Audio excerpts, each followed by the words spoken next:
사람이 살아가다 보면 잊고 싶은 날이 있어. 하지만 그럴수록 마음은 더 아프지. 잊으려 해도 잊히질 않거든. 올해로 77세가 된 나는 조용히 그렇게 혼잣말을 중거리며 제사상을 바라보았다. 오늘은 아내의 기일이었다. 아내는 벌써 세상을 떠난 지 3년이 되었건만 나에게 그녀는 한순간도 떠난 적이 없었다. 특히 음력 7월 마지막 주에 내리는 이슬비는 마치 그녀의 숨결처럼 처연하게 지붕을 타고 떨어졌다. 낡은 기와 지붕에 떨어지는 빗소리는 누군가 한숨을 쉬는 것처럼 느껴졌다. 그래서일까? 그날 밤 나는 아주 이상한 꿈을 꾸었다.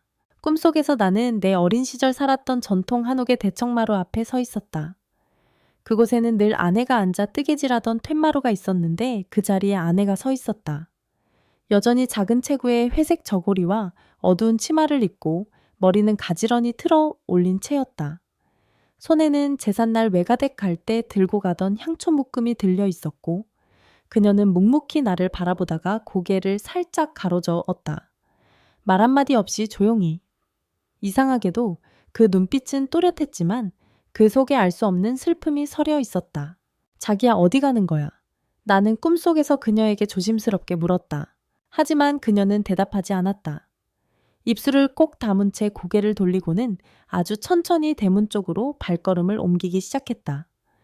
그 순간 찬바람이 불어와 그녀의 얇은 쇼를 공중으로 날려보냈다. 나는 가슴이 덜컥 내려앉는 느낌에 급히 외쳤다. 오메 외쳤다. 여보 어디 가는 거야? 내일 내가 당신 묘소에 꼭 간다니까. 그제야 그녀는 잠시 멈춰섰고 뒤돌아 나를 바라보았다. 그 눈동자 속에는 말로 다 설명할 수 없는 복잡한 감정이 담겨 있었다. 슬픔 걱정, 그리고 애절함까지. 그리고 마침내 그녀는 바람처럼 가느다란 목소리로 말했다. 오지 마. 내일은 안 돼. 무슨 일이 생길 거야. 순간 나는 화들짝 놀라 깨어났다.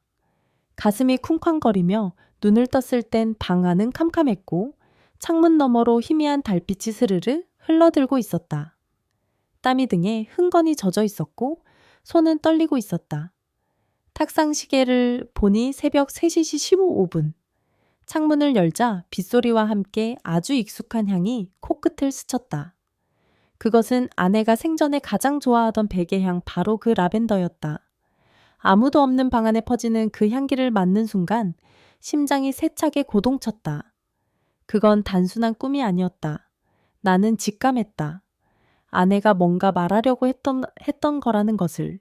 그 아침 나는 평소처럼 일어나지도 아침을 먹지도 않았다. 대신 창가에 앉아 촉촉히 젖은 정원을 바라보며 곰곰이 생각에 잠겼다. 왜 하필 오늘 밤 꿈에 그녀가 나왔을까? 왜 오지 말라고 했을까? 3년 동안 한 번도 그녀는 내 꿈에 나온 적이 없었는데 매해 빠짐없이 묘소에 다녀왔고 제사도 성심껏 지냈다. 그런데 이번엔 다르다. 그녀는 분명 나에게 경고한 것이다. 그리고 그 경고는 지금부터 시작될 어떤 일들과 관련이 있는 것일지 모른다. 그렇게 나는 마음속으로 다짐했다. 올해는 묘소에 가지 않겠다. 대신 아내가 그토록 경고했던 그 무엇을 직접 눈으로 확인해 보겠다고. 나는 단순히 묘소의 향을 피우는 남편이 아니라 그녀의 목소리를 들을 수 있는 마지막 사람이기 때문이다. 그날 아침 나는 여느 때처럼 천천히 부엌으로 걸어갔다. 창밖으로는 잔잔하게 내리는 비가 땅을 적시고 있었고 빗방울이 마당에 대나무 잎을 때릴 때마다 사각사각 하는 소리가 났다. 평소처럼 밥을 짓고 국을 끓여야 했지만 손이 움직이지 않았다. 마음속에 이상한 무게가 얹혀 있었기 때문이다. 같이 살고 있는 아들 김준석과 며느리 한미영은 아직 안방에 있었다. 준석은 나보다 25살이나 어리지만 성격은 조용하고 나름 성실했다. 고등학교를 겨우 마쳤지만 공장에서 착실히 일했고 결혼도 착실한 여성과 했다. 미영은 겉보기에 단정하고 말씨가 공손했다. 이웃들도 다들 며느리 복 있다고 칭찬하곤 했다. 하지만 이상하게도 아내가 세상을 떠난 이후 이 집안 어딘가가 달라졌다는 느낌이 자꾸만 들었다. 며느리의 미소는 여전했고 아들은 매일 아침 인사를 빼먹지 않았다. 그런데 나는 점점 그 인사들 속에서 따뜻함이 아닌 형식적인 무언가를 느끼기 시작했다. 어쩌면 그건 아내가 없어진 빈자리 때문일지도 모른다. 그러나 그날 아침 그 감정은 더 강하게 밀려왔다. 아버님 오늘 묘소에 가실 거죠? 미영이 주방으로 들어오며 말했다. 그녀는 여전히 다정한 표정이었다. 머리를 단정히 묶고 핑크색 앞치마를 두른 모습은 마치 TV 드라마에 나오는 모범 며느리 같았다. 그럼 가야지. 오늘이 네 어머니 기일인데? 나는 조용히 대답했다. 그녀는 고개를 끄덕이며 씩 웃더니 덧붙였다. 저랑 준석 오빠는 점심쯤엔 서울시청 근처에 가야 해서요. 제 대학 친구 결혼식이 있거든요. 오래전부터 예약된 자리라 안 가면 좀 실례가 될 것 같아서요. 나는 젓가락을 내려놓고 그녀를 뚫어지게 바라봤다. 그래, 너희끼리 다녀오거라. 나는 혼자 다녀올 수 있다. 표정은 유지했지만 속은 갑자기 텅 비는 기분이었다. 기일에 참석하지 않는다는 것이 이상하진 않을 수도 있지만 아내가 생전에 가장 아꼈던 아들과 며느리가 그런 말을 아무 망설임 없이 한다는 것이 석연치 않았다. 그때 준석이 안방에서 나왔다. 그는 바지에 셔츠를 단정하게 입고 머리도 말끔하게 정리한 모습이었다. 아버지 괜찮으시죠? 우리가 잠깐 다녀올게요. 혹시 묘소 가실 때 데려다 드릴까요? 나는 고개를 저었다. 괜찮다. 내가 혼자 다녀올 수 있어. 익숙한 길이니까. 말은 그렇게 했지만 속은 편하지 않았다. 두 사람은 조금은 서둘러 집을 나섰고 나는 그저 묵묵히 현관 앞에서 그들의 뒷모습을 지켜봤다. 한참을 멍하니 서 있다가 나는 천천히 아내의 영정사진이 놓인 거실로 들어왔다. 사진 속 그녀는 조용히 미소 짓고 있었다. 늘 그랬듯 말없이 나를 바라보는 그 미소. 나는 조용히 속삭였다. 여보, 나 오늘 당신 말대로 묘소에 안 갈게. 대신 저 사람들 뒤를 따라가 볼게. 나는 방으로 들어가 오래된 갈색 코트를 꺼내 입고 모자를 눌렀었다. 바깥엔 비가 여전히 부슬부슬 내리고 있었지만 신경 쓰지 않았다. 전등을 다 끄고 현관문을 조심히 열고 나섰다. 그들의 차를 멀찌감치 따라가기 위해 낡은 오토바이를 조용히 끌고 골목길로 나섰다. 서너 블럭을 뒤따라가자 그들이 탄 검은색 SUV는 마을길을 벗어나 고속도로 방향으로 빠졌다. 나는 그 뒤를 조심스럽게 따라붙었다. 내 가슴은 점점 쿵쾅대기 시작했다. 그들은 어느새 서울 외곽으로 진입했고 결국 대형 금융기관이 밀집해 있는 도심 한복판에 차를 세웠다. 나는 도로 맞은편의 작은 커피숍에 들어가 창가 자리에 앉았다. 커피를 시켜놓고 그들이 들어간 건물을 유심히 지켜봤다. 두 사람은 손에 서류 가방과 봉투를 들고 주저함 없이 은행 안으로 들어갔다. 웃고 있는 그들의 표정이 나는 처음으로 낯설다고 느꼈다. 분명 기일이라고 말하던 아침 그들의 웃음은 이렇지 않았다. 20분 3분, 그리고 40분. 커피는 다 식었고 내 마음은 점점 타들어갔다. 그들이 나오자 나는 재빨리 고개를 숙였다. 그들은 밝은 얼굴로 나와 이번엔 택시를 타고 또 다른 방향으로 이동했다. 나는 다시 따라붙었다. 이번엔 또 공증사무소라는 간판이 걸린 건물이었다. 그 순간 나는 깨달았다. 아내가 꿈에서 말한 가지 말라는 장소는 묘소가 아니라 바로 이 집이었음을. 나는 택시가 골목 어귀를 돌아 사라질 때까지 시선을 떼지 못했다. 준석과 미영은 지금 확실히 어떤 계획된 행동을 하고 있었다. 그것도 아내가 살아있을 때부터 정성 들여 지켜온 집과 재산을 두고. 마음이 쿵 하고 내려앉은 나는 급히 오토바이에 올라타고 곧장 집으로 돌아왔다. 현관문을 조심스럽게 열고 들어서자 집 안은 고요했다. 벽에 걸린 시계 소리조차 내 마음을 울리는 것 같았다. 나는 그대로 거실을 지나 서재로 향했다. 이 집에서 가장 오래된 방 아내와 내가 함께 자료를 정리하고 사진첩을 만들던 곳. 이 방에는 금고가 있었다. 평소에는 거의 열지 않았던 금속 서랍장 형태의 금고였다.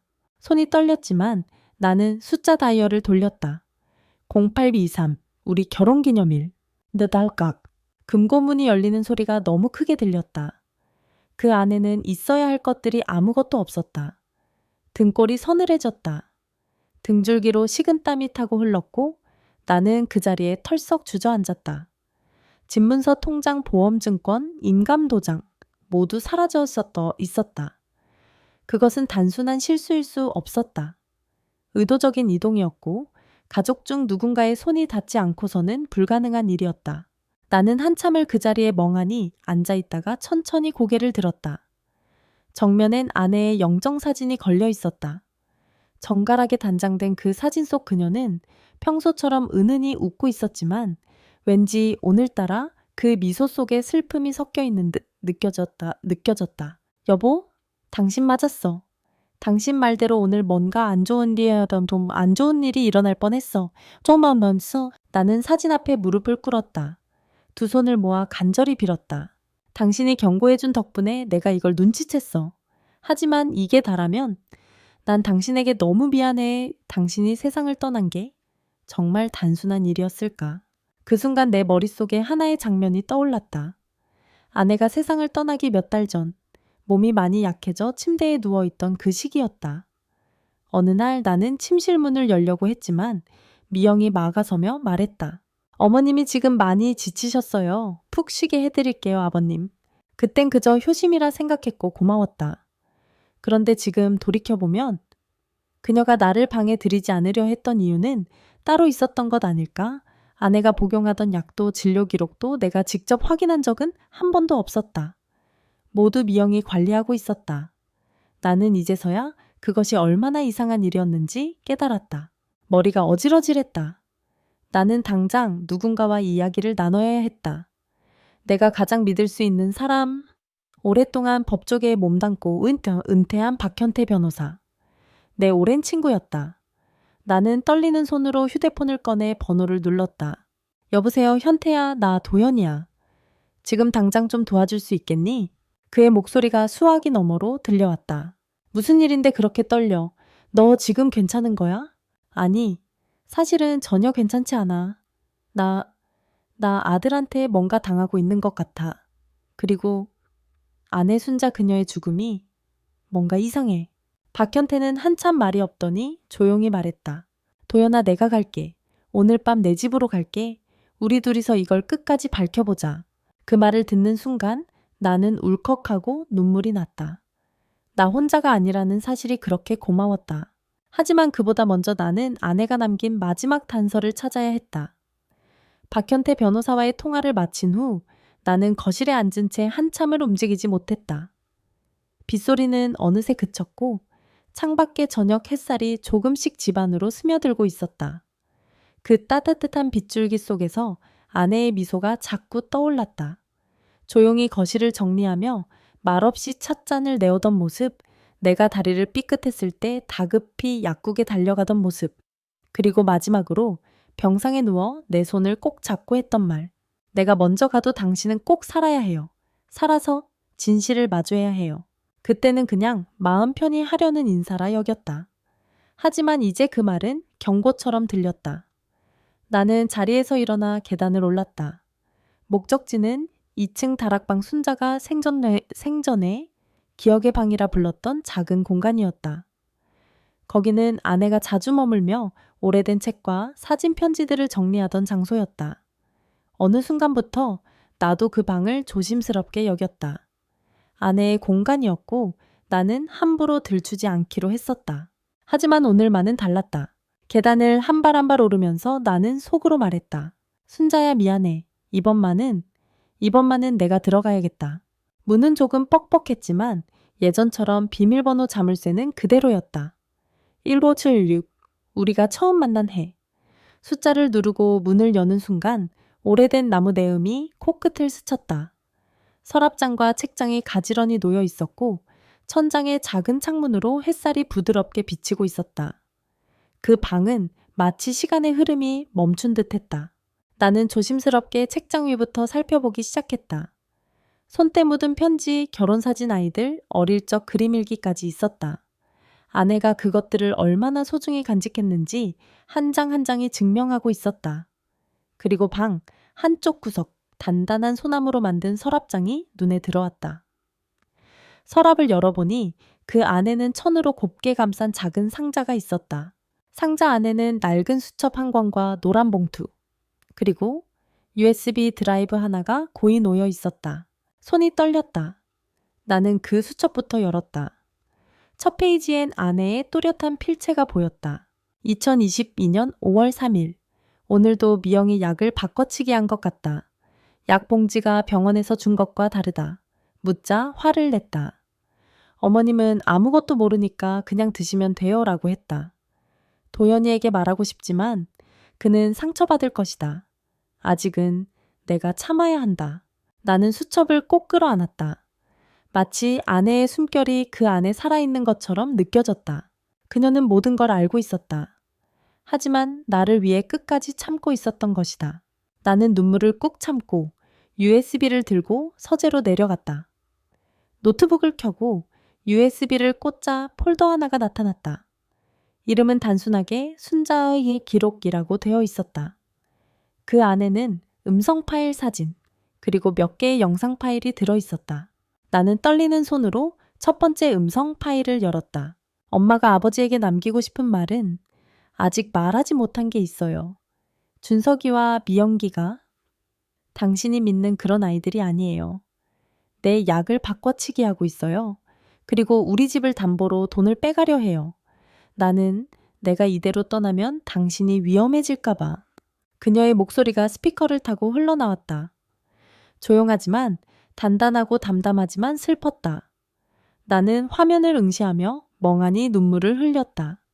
화면 속 그녀는 여전히 정갈하게 머리를 묶고 있었고 말 한마디 한마디에 모든 진심이 담겨 있었다. 영상을 멈추고 나는 다시 USB를 꺼내 조심스럽게 손바닥에 올려놓았다. 그건 단순한 저장 장치가 아니라 아내가 나를 위해 남긴 마지막 무기였다. 나는 두 손으로 그것을 꼭 쥐며 되뇌었다. 순자야, 당신은 끝까지 나를 지키고 있었구나. 이제는 내가 당신을 지킬게. 밤은 깊었지만 나는 잠들 수 없었다. 서재에 불을 꺼도 마음속 불은 꺼지지 않았다. 아내의 목소리가 여전히 귓가에 맴돌았고 USB 소음기에 담긴 그녀의 마지막 목숨 같은 증거들이 내 손 안에서 무겁게 존재감을 드러냈다. 나는 책상에 앉아 박현태 변호사에게 전화를 걸었다. 몇 번의 신호음 끝에 그가 받았다. 늦은 시간이었지만 목소리는 놀랄 만큼 또렷했다. 도연이냐, 혹시 무슨 일 생겼어? 나는 침을 삼키고 천천히 말했다. 현태야, 순자가 다 남겨놨어. 영상 녹음 사진까지. 전부 다. 아이들이 무슨 짓을 했는지, 어떻게 죽음까지 유도했는지 다. 수화기 너머에서 침묵이 흘렀다. 그리고 곧 낮게 깔린 목소리가 돌아왔다. 이제부터는 내가 도와줄 차례야. 도연아, 내일 아침 첫 차로 바로 갈게. 그 자료들 절대 복사해두고 인터넷이든 USB든 2군데 이상 따로 보관해. 그리고 그는 잠시 숨을 고르더니 단호하게 말했다. 절대 아이들에게 들키지 마. 지금부터 모든 행동은 조심스러워야 해. 나는 고개를 끄덕였다. 아니, 끄덕였다는 말도 틀리다. 고개를 숙이며 눈물을 삼킨 채 내 안에서 들끓는 분노를 간신히 눌렀다. 이제 시작이다. 그날 새벽 나는 서재 안에서 복사 USB를 2개 만들어 하나는 오래된 필통 안에 숨겼고 다른 하나는 안방 서랍 깊은 곳 약봉투들 사이에 감췄다. 종이로 출력한 캡처 이미지들은 옛 앨범에 끼워 넣었다. 아내가 살아있을 때 내가 가장 아끼던 방식 그대로 그렇게 나는 전쟁을 준비하고 있었다. 다음 날 아침, 평소처럼 멀쩡한 표정으로 식탁에 앉았다. 준석과 미영은 아무렇지 않게 아침을 준비했다. 미영은 된장국을 덜며 말했다. 아버님 어제 잘 다녀오셨어요? 묘소엔 비가 안 왔어요. 나는 된장국에 밥을 말며 고개를 살짝 끄덕였다. 응, 비는 안 왔어. 근데 피곤하더라. 나이 먹으니까 몸이 예전 같지가 않네. 그 말에 미영이 가볍게 웃으며 대꾸했다. 그럼 이번 주에 병원 검진 다시 예약해 드릴게요. 저번에 말씀하셨던 종합검진요, 기억나시죠? 나는 젓가락을 내려놓고 조용히 그녀를 바라봤다. 눈은 웃고 있었지만 그 너머의 속내가 보이는 것 같았다. 그녀는 내 정신 상태를 의심하게 만들기 위한 수순을 밟고 있는 중이었다. 아마 병원에서 인지능력 저하라는 판단을 받아내기만 하면 모든 위임장은 자연스럽게 그들 손에 들어갈 것이다. 나는 속으로 웃었다. 이 게임은 이제 내가 주도한다. 그날 오후 박현태가 집에 도착했다. 우리는 창고처럼 쓰이던 뒷방에 숨어 앉아 자료들을 하나하나 정리하며 조용히 다음 단계를 준비했다. 변호사의 노련한 눈으로 볼 때 순자의 기록은 단순한 참고 자료가 아니라 형사 고소까지 가능한 결정적 증거였다. 도연아, 이건 단순한 유산 다툼이 아니다. 사전 모의, 약물 조작, 금전 횡령 위조, 전부 형사처벌 가능한 중대 범죄다. 특히 고의로 약을 바꿨다는 건 미수라도 살인죄 적용 대상이 될 수 있어. 나는 숨을 깊게 들이켰다. 내 가슴속 어딘가에서 이성마저 흔들리려는 분노가 솟구쳤다. 그럼 이제 어떻게 해야 하지? 박현태는 노트를 꺼내며 차분하게 말했다. 우선 우리가 가지고 있는 증거를 정리해서 경찰에 제출할 준비를 하자. 하지만 그 전에 한 가지 더. 그들 스스로가 죄를 인정하도록 만들어야 해. 경찰에 직접 자백하는 게 가장 강력하거든. 나는 고개를 들었다. 자백 어떻게? 그는 나지막하게 미소 지으며 말했다. 미끼를 던지자. 그들의 탐욕을 자극해서 스스로 입을 열게 만들자. 그 순간 내 안에서 무언가 철컥하고 굳게 잠겼다. 나는 결심했다. 아내가 목숨 걸고 남긴 이 진실 반드시 밝혀내겠다고. 며칠 후 마침내 그 밤이 왔다. 준비는 끝났고 조용한 폭풍이 집안을 감싸고 있었다. 나는 며칠 동안 일부러 무기력한 척했다. 기억이 깜빡이는 듯한 말투로 아침 인사를 건네고 식탁에서 숟가락을 떨어뜨리며 요즘 좀 이상하다는 말을 흘렸다. 미영의 눈빛은 점점 살아났고 준석은 예전보다 더 자주 나를 병원에 데려가자고 제안했다. 그리고 오늘 나는 마지막 카드 한 장을 꺼내 들었다. 준석아, 미영아, 오늘 저녁엔 우리 셋이 밥 한 끼 하자. 내가 중요한 얘기를 좀 하려고 해. 식탁에 둘러앉은 우리 셋. 식사는 미영이 준비한 나물과 된장국국 생선구이였다. 정갈하고 정성스러워 보였지만 그 안에 깃든 꾀는 날카로운 비수 같았다. 나는 조심스럽게 밥을 한 숟갈 뜨고 말문을 열었다. 내가 요즘 좀 생각을 해봤는데 이젠 나도 나이가 나인 만큼 재산 정리를 좀 해야겠다는 생각이 들더구나. 준석과 미영은 동시에 젓가락을 멈췄다. 미영이 먼저 웃으며 말했다. 아버님 갑자기 왜요? 아직 정정하신데요. 나는 고개를 천천히 끄덕이며 말을 이었다. 그래도 만약에 무슨 일이 생기면 말이다. 괜히 형제들끼리 싸우고 엉키고 그러는 게 제일 싫어서 말이야. 그래서 너희에게 맡기고 싶다. 준석은 표정이 일그러졌다. 숨을 고르며 조심스럽게 되물었다. 정말이에요? 아버지, 저희한테 모든 걸요? 나는 고개를 끄덕이며 말했다. 그래, 너희가 늘 나 옆에서 고생했고 네 누나도 외국에 있고 당연히 너희가 맞는 게 맞지. 대신 말이다. 그 전에 꼭 확인하고 싶은 게 하나 있어. 미영의 눈빛이 흔들렸다. 나는 그 순간을 기다렸다. 잔을 들어 찻잔에 물을 따르며 말을 이어갔다. 너희 혹시 어머니 돌아가시기 전 뭐 이상한 점은 없었니? 혹시 나한테 말 못한 게 있었던 건 아닌지. 약이라든가 병원 기록이라든가. 준석은 얼굴을 붉히며 대답했다. 그때는 그냥 어머니가 많이 약하셨잖아요. 특별한 건 없었어요. 약은 병원에서 준 대로 미영이가 정리했죠. 나는 가만히 고개를 끄덕였다. 그리고 그 순간을 기다렸다. 그래? 그런데 왜 그 약봉지랑 병원 기록이 다른 거였을까? 정적. 미영이 숟가락을 내려놓으며 얼떨결에 말했다. 그게 어머님이 싫어하셔서 다른 약으로 바꾼 적이 한두 번 있었어요. 의사한테도 물어보고 했어요. 그럼 왜 병원에 기록이 없지? 미영이 아무 말도 못했다. 나는 차분히 USB 하나를 테이블 위에 올려두었다. 여기 안에 어머니가 남긴 녹음이 있다. 영상도 있고. 준석의 얼굴이 창백해졌다. 손에 쥔 젓가락이 덜덜 떨렸다. 뭐예요? 그게 무슨 소리야? 설마? 나는 마지막 말을 침착하게 던졌다. 어머니가 다 알고 계셨어.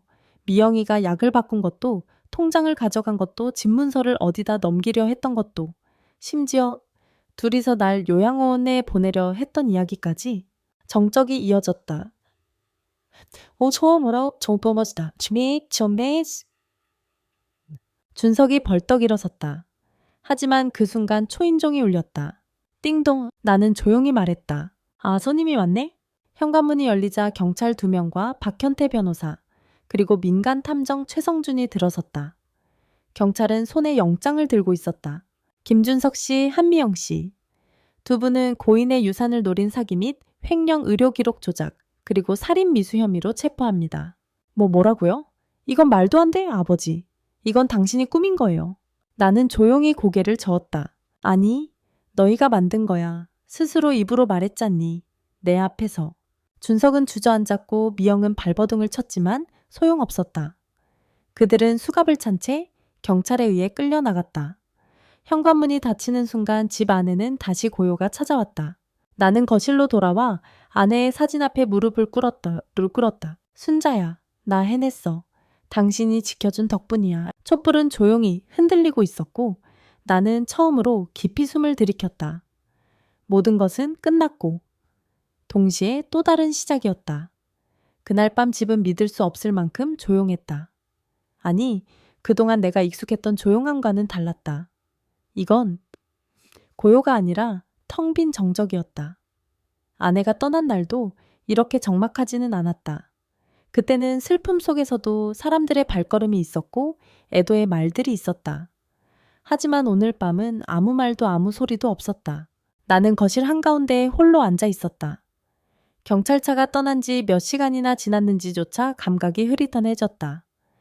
박현태 변호사도 탐정 최성준도 조용히 떠났다.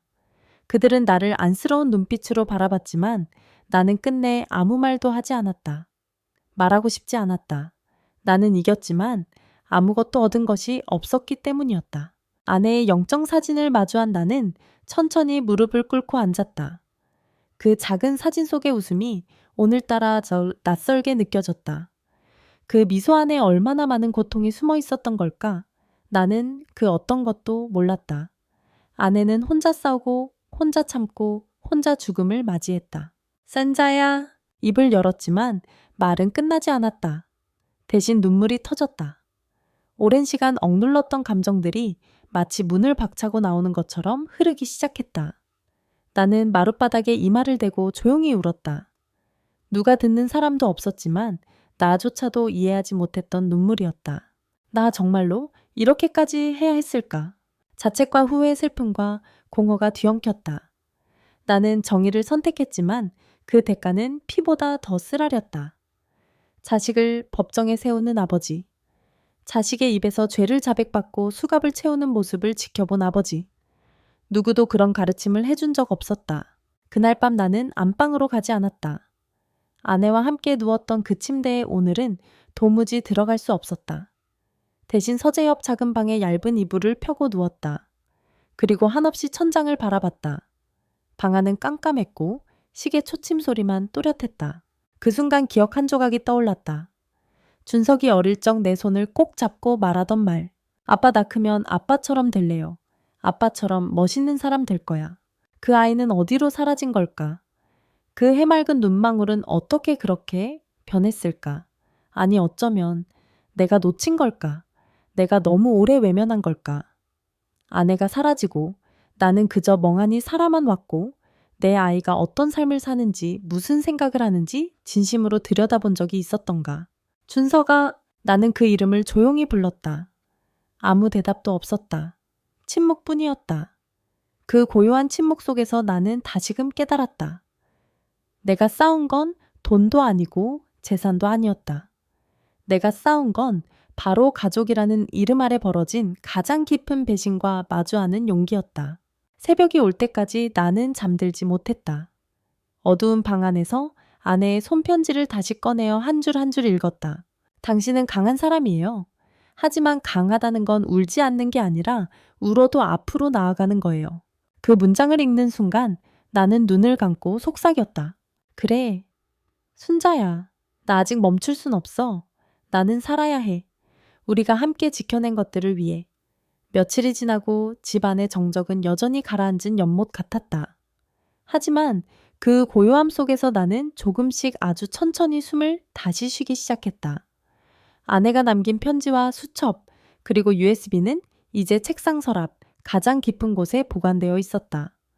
나는 그것들을 매일 꺼내지는 않았지만 마음속에서는 늘 그 존재를 느끼고 있었다. 그것들은 나에게 더 이상 증오나 분노를 일깨우는 물건이 아니었다. 그건 내게 남겨진 약속이었다. 하루는 우연히 집 앞 슈퍼에 들렀다가 옆집 할머니와 마주쳤다. 그녀는 자주 아내와 도란도란 얘기를 나누던 이웃이었다. 내게 다가온 그녀는 어색한 듯 말을 꺼냈다. 김 회장님, 조심스럽게 여쭤보는데요.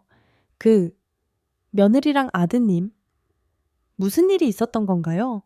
경찰차가 왔다 갔다 해서 동네가 다 놀랐어요.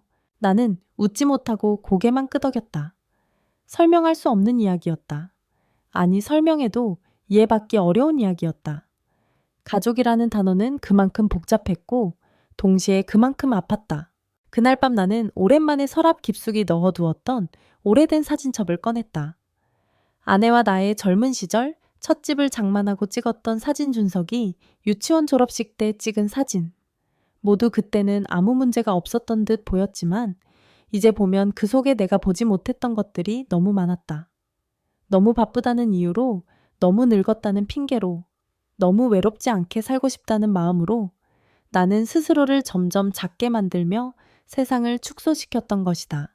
다음날 아침 나는 박현태에게 전화를 걸었다. 현태야, 나 하나 물어보자. 응, 말해봐. 사람이 말이야. 늙고 나서도 뭔가 새롭게 시작할 수 있을까? 그는 아무렇지 않게 웃으며 말했다. 도연아, 너는 지금 그 질문을 할 만큼 살아있잖아. 그럼 그건 이미 시작된 거야. 그 말에 나는 오랫동안 웃지 못했던 얼굴에 미소가 번지는 걸 느꼈다. 맞다. 나는 아직 살아있었다. 비록 가족에게 배신당했고 아내는 이 세상에 없지만 나는 아직 호흡하고 있었고 아직 할 일이 남아 있었다. 그날 저녁 나는 오랫동안 잊고 있었던 서랍을 열었다. 그 안에는 내가 몇 년 전 아내와 함께 작성하려다 중단한 노인복지 관련 메모들이 있었다. 그때 우리는 동네 어르신들이 복지 사각지대에 놓여 있는 현실을 걱정하며 작은 상담소라도 만들어 보고 싶다고 했었다. 하지만 그 계획은 아내의 병세 악화로 멈춰졌다. 나는 천천히 메모들을 정리하며 작은 공책 하나를 꺼내 적기 시작했다. 이름 이순자 기념 어르신 상담소, 목적 노인을 위한 법률 복지 상담, 장소 구 청사 건물 2층 유유 공간. 이것이 내가 아내에게 줄 수 있는 작은 보답이었다. 그로부터 2주 뒤 나는 구청을 찾아가 빈 공간을 임대해달라고 요청했고 박현태는 자발적으로 법률 자문을 맡아주겠다고 했다. 그리고 동네의 자원봉사자들과 손잡고 하나하나 상담소를 준비했다. 의자 5개 책상 하나, 그리고 오래된 전기포트 하나. 시작은 초라했지만 마음만은 웅장했다. 오픈 첫날 동네 어르신 한 분이 문을 열고 들어오며 말했다. 여기 아들한테 집을 넘겼는데 쫓겨났다는 할머니도 도와준다면서요? 나는 따뜻하게 웃으며 고개를 끄덕였다. 예, 저도 그런 일이 있었습니다. 그러니까 저희가 할 수 있는 게 뭔지 함께 찾아봐요. 그날 이후 나는 더 이상 집안에서 아내의 사진만 바라보는 사람이 아니었다. 나는 움직이고 있었다. 상담을 하고 이야기를 듣고 아내와 함께 꿈꾸던 일을 이제야 실현해 나가고 있었다. 매일 퇴근하듯 상담소 문을 닫고 집에 돌아오면 아내의 사진 앞에 말하곤 했다. 순자야, 오늘은 이런 분이 왔어. 당신이 있었으면 같이 이야기 나누며 웃었을 텐데 나 오늘 잘했지. 그녀는 여전히 말없이 웃고 있었지만 그 미소는 이젠 나를 아프게 하지 않았다. 오히려 앞으로 나아가라고 등을 밀어주는 것 같았다. 늦가을 오후 상담소 문을 닫고 돌아오는 길이었다. 바람이 제법 차가워졌다. 은행나무는 이미 대부분의 잎을 떨구고 길가엔 낙엽이 수북히 쌓여 있었다. 나는 천천히 걸어 집으로 돌아왔다. 낡은 현관문을 열고 들어서자 익숙한 정적이 나를 반겼다. 예전엔 이 정적이 외로움이었지만 지금은 평화였다. 주방 탁자 위에 동네 우체국에서 배달된 소포 하나가 놓여 있었다. 보낸 사람 칸에 적힌 이름이 보이는 순간 나는 순간 심장이 멈춘 듯 했다. 김준석, 교도소 제3사동. 손이 떨렸다. 나는 소포를 조심스럽게 열었다. 안에는 얇은 봉투 하나와 노란 편지지 몇 장이 가지런히 접혀 있었다. 나는 거실로 가서 조심스럽게 자리에 앉았다. 그리고 아주 천천히 편지를 펼쳤다. 첫 줄에 적힌 글씨는 또렷했지만 어딘가 떨리는 듯했다. 아버지께 이 편지를 쓰는 데까지 3번의 밤이 걸렸습니다. 처음엔 쓰려다 찢었고 2번째는 손이 멈췄고 3번째야 용기를 냈습니다. 나는 이미 눈시울이 뜨거워졌음을 느꼈다. 그는 계속해서 이렇게 적고 있었다. 아버지, 저는 지금 제 죗값을 치르고 있습니다. 차가운 바닥, 무거운 공기, 그리고 매일 밤 떠오르는 엄마의 얼굴.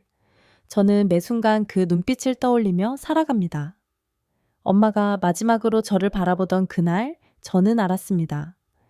엄마는 모든 걸 알고 계셨다는 걸요. 그리고 말없이 저를 용서하셨다는 것도요. 하지만 아버지 전 아직 용서받을 자격이 없습니다. 한 줄 한 줄을 읽을수록 가슴이 조여왔다. 그가 적은 문장은 구구절절 참회와 눈물이었다. 그리고 어느 순간 그는 이렇게 썼다. 아버지, 저는 더 이상 어떤 변명도 하지 않겠습니다. 다만 단 한 가지. 아버지가 허락해 주신다면 꼭 한번 엄마 묘소 앞에 가서 무릎 꿇고 죄송합니다 라는 말 딱 한마디라도 하고 싶습니다. 그게 제가 이 세상에 태어나 마지막으로 할 수 있는 인간다운 행동이라면 그 기회를 얻고 싶습니다. 그리고 마지막 줄엔 이렇게 적혀 있었습니다. 부탁입니다. 이 편지를 읽으신다면 단 한 번만 저를 다시 아들이라고 불러주십시오. 아버지 보고 싶습니다. 나는 편지를 들고 조용히 고개를 숙였다. 뜨거운 무언가가 눈가를 타고 흘러내렸다. 손끝이 떨렸고 가슴 한쪽이 마치 무너지는 듯 했다. 이건 단순한 종이, 쪼가리가 아니었다. 그건 한 인간이 짊어진 죄와 후회, 그리고 다시 사람으로 살고 싶다는 간절한 바람이 담긴 외침이었다. 나는 조용히 일어나 아내의 사진 앞에 섰다. 그리고 편지를 사진 옆에 조심스럽게 올려두며 말했다. 순자야, 네가 보고 싶어 하던 그 아이가 드디어 울었어. 그리고 진심으로 미안하다고 했어. 나는 이제 어떻게 해야 할까? 사진 속 그녀는 아무 말 없이 웃고 있었다. 하지만 그 미소는 오늘따라 다르게 보였다. 예전보다 조금 더 따뜻하고 조금 더 밝았다. 나는 조용히 앉아 손을 모으고 속삭였다. 나는 아직 완전히 용서할 자신은 없지만 그래도 기회를 줄 수는 있을 것 같아. 단 한 번만이라도. 그리고 나는 그날 밤 답장을 썼다. 손끝이 느려서 한 줄 쓰는 데에도 시간이 걸렸지만 문장마다 마음을 담았다. 준서가, 나는 아직 아버지로서 너를 완전히 용서하지는 못했다. 하지만 너의 마음은 알겠다. 엄마가 네 마음을 들었을 거야. 그녀라면 분명 울면서도 고개를 끄덕였겠지. 다음 주 기일 너를 엄마 묘소로 데려가겠다. 하지만 기억해라. 그건 너를 위한 것이 아니라 엄마를 위한 거다. 그리고 마지막으로 너는 아직 내 아들이다. 그해 겨울 첫눈이 내리기 이틀 전 아내의 기일을 맞이해 나는 새벽부터 묘소로 갈 준비를 했다. 평소보다 더 조용히 더 정성껏 아내가 좋아하던 반찬 몇 가지와 흰 국화꽃 한 다발을 싸담았다.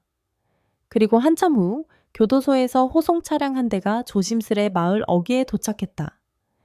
차에서 내려 고개를 깊게 숙인 한 남자가 천천히 내게 다가왔다. 준석이었다. 그는 많이 야위었고 머리카락도 짧게 잘려 있었지만 눈빛은 달라져 있었다. 더 이상 변명도 핑계도 없었다. 그저 한 인간으로서 고개 숙이고 죄를 아는 채 아버지를 바라보고 있었다. 아버지? 나는 잠시 그를 바라보다 조용히 고개를 끄덕였다. 가자, 엄마가 기다린다. 우리 둘은 말없이 언덕길을 걸었다. 바람은 매서웠고 하늘은 잿빛으로 흐려 있었지만 마음속 어딘가에서는 따뜻한 것이 꿈틀거리고 있었다. 묘소 앞에 도착하자 준석은 준비해온 흰 장갑을 끼고 조심스럽게 눈을 치우고 꽃을 놓았다. 그리고 무릎을 꿇고 깊이 허리를 숙였다. 엄마? 미안합니다. 그는 오래도록 고개를 들지 못했다. 나는 그의 등 뒤에 조용히 섰다. 그리고 한참 후 준석이 떨리는 목소리로 말했다. 살면서 다시는 누구에게도 상처 주지 않고 하루하루를 반성하며 살겠습니다. 이건 약속입니다. 아버지께도 엄마께도. 나는 고개를 끄덕이며 한 걸음 다가갔다. 그리고 내 손에 들고 있던 국화 한 송기를 그의 손에 건넸다. 이건 너도 올려. 그건 아버지가 아니라 아들이 올려야 할 꽃이다. 준석은 조심스레 국화를 올리고 다시 한번 절했다. 그리고 그 순간 아내의 묘소 위로 살짝 흩날리는 눈송이 하나가 떨어졌다. 첫눈이었다. 나는 그 눈송이가 마치 그녀의 대답인 듯 느껴졌다. 괜찮다, 이제는. 그런 목소리가 들리는 듯했다. 그날 이후 준석은 가석방 중 사회봉사를 이어가며 매주 내게 편지를 보냈다. 그는 내가 운영하는 어르신 상담소에도 편지를 보내 같이 봉사하고 싶다는 의지를 밝혔다. 나는 곧바로 허락하지 않았다. 하지만 대신 내가 돕는 노인 한 분의 편지를 그에게 전해줬다. 당신이 변하고 싶다면 누구보다 더 많이 들어야 합니다. 사람들의 아픔을요. 그리고 며칠 후 그는 다시 답했다. 듣겠습니다. 1000번이든 10,000번이든. 시간은 흘렀고 상담소도 조금씩 성장했다. 지역신문에 작게 소개되기도 하고 전국 노인복지센터에서 함께하자고 연락도 왔다.